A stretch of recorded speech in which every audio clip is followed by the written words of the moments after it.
Hey guys, today I thought I would share with you some DIY landscaping that Joey and I are doing here at the house. We're finally taking a second to do something exciting for our own space. What I wanted to start with saying is going to a nursery, if you're trying to do landscaping without a landscape designer, can feel really overwhelming. But what I find is you just go and pick the plants that you like, do a little bit of research on them, make sure that they are good for your area. We're in Texas, so I looked for things that are deer resistant because we live on 3 acres, things that are hardy, things that are native. So any native plant to your area is gonna accept the soil that's already there. So I wanted to show you really quickly, we are in Austin, Dripping Springs area in the hill country. So things that I went with are Mexican bush sage, which is this guy. These are gonna get like 4 feet tall, 4 foot wide, really nice. Also I did salvia, new gold lantana. That's a trailing kind. If you like lantana's a really good option if you want something that's sort of low maintenance that you don't have to water a ton. You do have to water it when you first plant it to let the roots sink in. But lantana is great. You can do a lantana bush, so it's more like bigger, broader, denser, or you can do like creeping trailing lantana. So there's 2 different types besides the colors. So I did some trailing lantana, so that'll be lower in the front. I did purple skullcap. We did these over at Peach Casita, and purple skullcap are just really beautiful. They bloom year round. I tend to have to go in and kind of prune the dead ones off, and that keeps it really fresh. And I've found that the deer don't want to eat this one, so that's great for us. We did a lucky red Santana. This one is really great. I've read that this one can live almost anywhere. All over the country. So if you're looking for a variety that's gonna grow, I think it grows about like 12 by 12. So when I'm planting these, and you'll see we're gonna lay them out here in a second, I'm gonna put them about 12 inches apart. The look that I'm going for in our garden is like a overgrown English style, really just like dense.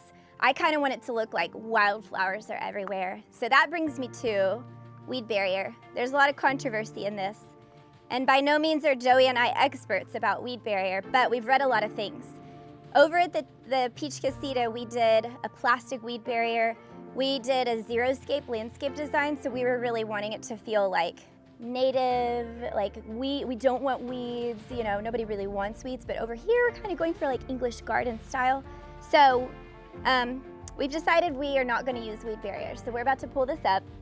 Now, if you're looking at weed barrier, you've got kind of plastic types and you've got fabric woven types. I think in Texas where we don't get as much rain, it's better to use maybe the fabric types, but again, it goes back to what are you trying to accomplish. For us, we were concerned, and Joey did a lot of research, that this plastic is probably not gonna allow the plants to like saturate and soak in as much of the water as we need them to, and it doesn't rain around here as much as we wish it did. These plants are all gonna want a good amount of water in the beginning while their roots start growing. So the first few weeks we're gonna water away. But after that, I'm just gonna let them go, and I think it's gonna be really great. We don't have an irrigation system, so we'll just be hand watering. This is a fun plant. This is called a firecracker, and it's gonna get like 3 feet tall, 3 feet wide. So I would say when you go to the nursery and you pick the plants that you like, definitely research before you set them into the soil. Research how big that plant is gonna grow. That's maybe one mistake I made over at the Casita, was some of them are too far apart, some of them are too close. So we were taking the time to look at how far apart they should be spaced, and then also what is my goal. My goal is for these to like kind of crisscross and the plants to just grow into each other. So I'm gonna space them a little bit tighter. Then I don't really want to see space between the plants. I kind of want them to just be really dense. So those are my tips for DIY landscaping.